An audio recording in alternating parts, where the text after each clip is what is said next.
Hey, what's going on, family? So I wanted to do a quick video about using the microphone to become a better singer. And no, I don't mean getting a more expensive microphone or getting more plugins for your microphone to make your voice sound better, to make up for what you lack. No, I mean using it as like a guitar or some sense, using it as an actual instrument, knowing how to use it so that you can sound better, so that what's already there, like the natural just tone of your voice, can shine more. Over the past couple of years, I've gotten a lot better as a singer, for sure, definitely. But I think also at the same time, I think I've just gotten better at using a microphone, which highlights the parts of my voice better than what I used to do in the past. I want to talk about two popular types of microphones, really two microphones that I use that you've seen on my channel if you watch my videos. One, I use a Shure SM7B, which it's a dynamic microphone. And essentially, I don't know all the science behind it. I know very generally that essentially this microphone is going to be a bit more directional. It's going to reject more sounds around the microphone, and mostly what's directly in front of it is going to pick up. Not as directional as like a shotgun mic, but essentially if I start singing over here, the sound drop off is much more noticeable.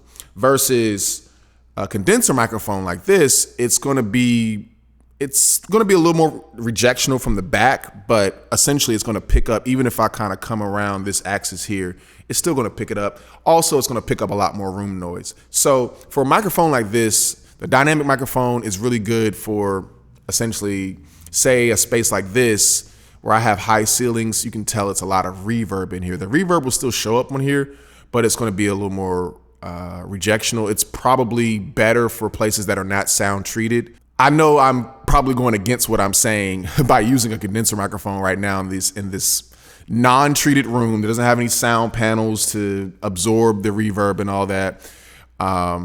But I think I just like the reverb in this space naturally, so it just kind of works for this microphone. But essentially, if you're trying to record for like studio stuff, say you want to actually like not have cars and stuff in the background, that's not what you're going for, but you don't really have an expensive setup, then oftentimes using a dynamic microphone like a Shure SM7B works because it rejects a lot of that extra noise. That's kind of scientific, but how does that work for artistic effect? Well, one, that helps you understand where you can be in the microphone, how much freedom you have with it. And so if you want to sound good on a Shure SM7B, you're going to want to stay in front of it as much as possible, right?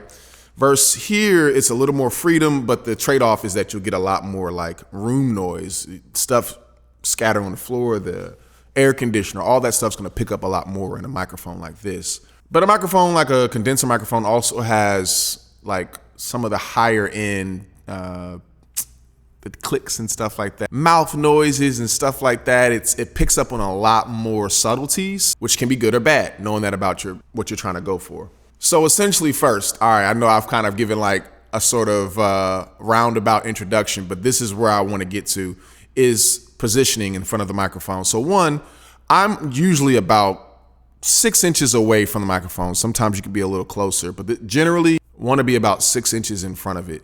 If you're too far away, you're going to get a lot more room noise and you're going to lose a lot of the texture and tone in the person's voice. If you get too close, especially without a pop filter, you'll notice you get like the percussives, we call it, the T's and the all that stuff is a lot more noticeable in the recording, which can be very annoying to the listener. So being knowledgeable about that, if you want to have a pop filter, fine. For my videos, I don't like the way it looks. I think it hides my face too much for visually, so I just try to get around it by not getting, when I want to do a percussive sound, I know it's going to be very bold, I'll kind of pull back and come back in.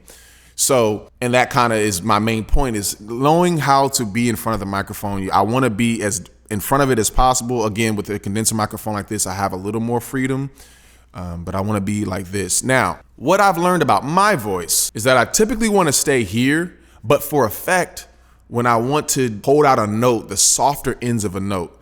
I'll use an example of a song I just did, Godspeed.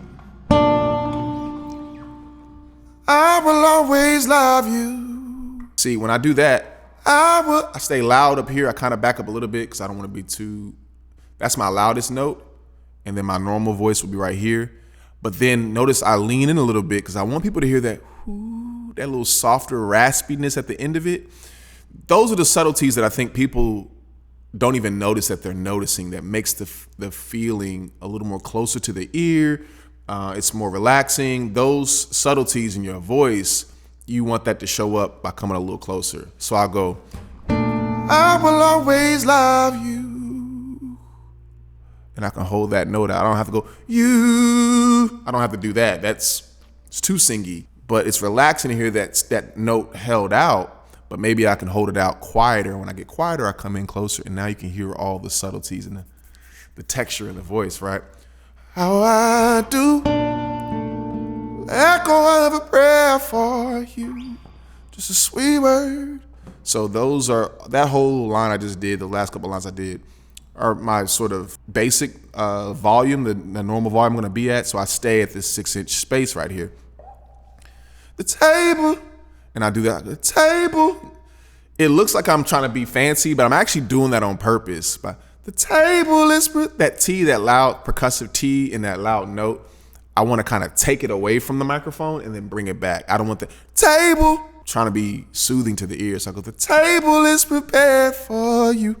And notice what I'm doing with this, again, 6 inches to 3 inches. Think of there's a space around the microphone. Think of it like bowling lane guard rails that keep the ball inside. So think there's like these rails here. So I want to stay in this lane of the microphone. I don't want to get outside of it too much.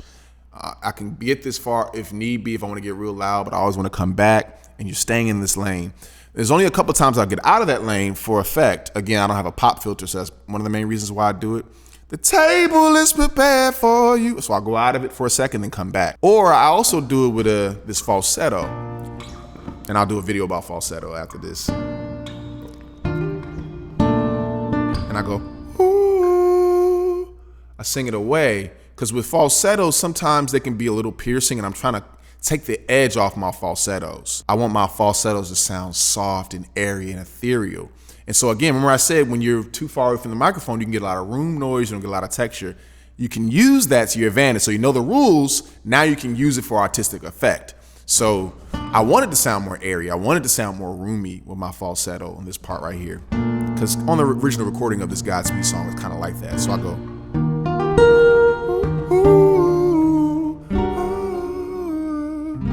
look how far away I am from the microphone. I'm probably about, you maybe can't tell because of this angle, but I'm probably about a foot away from the microphone now, and I'm outside of the bowling lane. So I'm breaking all the rules for this one part, but it's for effect. So I get this. I'm not gonna have any reverb on this either, so you can tell how it sounds just dry.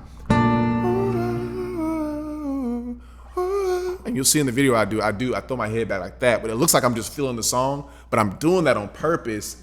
So it's not, I don't want you to hear my falsetto can be shaky at times. And there's some tone in that, there's some great tone in that, but also I want to smooth out some of that. I want it to be more airy and more ethereal. So I'll take it out of that rule, that regulation line that I just told y'all about, so that I can make it more airy, and I'm using that to my advantage. Another thing that you can do, which we kind of talked about, but I'll highlight it. So remember, when you get louder, you want to back up some. But another effect sometimes that I'll do, especially when I'm doing lower notes, I think when I was doing, what key did I do it in? I think I did, I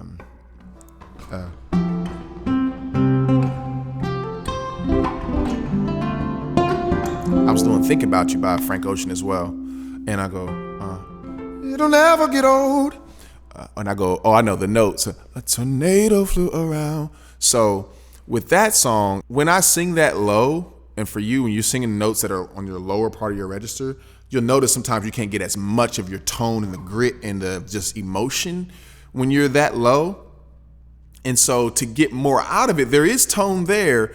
It's just harder to hear it when you're further back. So at that point, it's okay to get closer. It's kind of like a Billie Eilish uses this all the time. If you listen to a lot of her records, Bad Guy, When the Party's Over, a lot of her songs, she doesn't sing very loud. And she actually records most of her songs on this exact microphone. This is the TLM 103 by Neumann. You can tell she's really close, probably has a really great pop filter. But she's right here. Don't you know I'm no good for you? And you can hear all that grit. I learned to lose, you can't afford to. Tore my shirt to stop.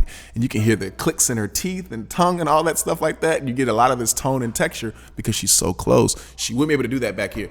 Don't you know I'm no good for you? It doesn't sound as close. I learned to lose, you can't afford to. Tore my shirt to stop you bleeding. So she gets, and it just sounds more like, I don't know, eerie and just close. And that's how you get that sound where it feels like she's literally singing in your ear, because the microphone is perceived as someone's ear. And so think of it that way. A microphone is like someone's ear. Wow, I should have said that earlier. If you sing right in someone's ear, imagine someone you're close to, someone you love or whatever, and you're right here in their ear. You don't have to sing very loud for them to feel you because you're close. And you would never want to sing all loud in the ear like this, that close, right? That's annoying. You get back when you sing that loud. But when you want to be intimate, you can get much closer like this. So I kind of do that with. A tornado flew around my room before you came. Excuse the mess it made. It usually doesn't rain in Southern California. So I don't have to oversing. I don't have to Southern California, much like, because then I start losing my tone because I'm trying to. No. Can be quiet. Much like Arizona, my eyes don't shed tears, but boy, they ball when I'm thinking about you. And then when I get to the loud, do you not think so far ahead? I've been thinking about forever. And lean in for that lower note. So just using the microphone distance, that positioning as an instrument of dynamics. It's kind of like playing a guitar. We can play it real loud. You can play it soft. It's all about the feel that you want to drive to make the microphone work to your advantage. When microphones became popular, Frank Sinatra, man, he hopped on that thing. And I remember reading about Frank Sinatra using the microphone as his instrument. He saw it as a part of himself, and he learned to manipulate it in a way that really highlighted who he was. And if it wasn't for Frank knowing how to use a microphone, I don't know if we would know about Frank Sinatra the way that we do today, because he learned how to use a microphone. And I'm learning how to use it. I hope that I've helped you learn how to use yours. What type of microphone do you use? Leave it in the comments section. What other videos you want to hear about learning how to become a better singer, particularly for today, a better recording singer? All right.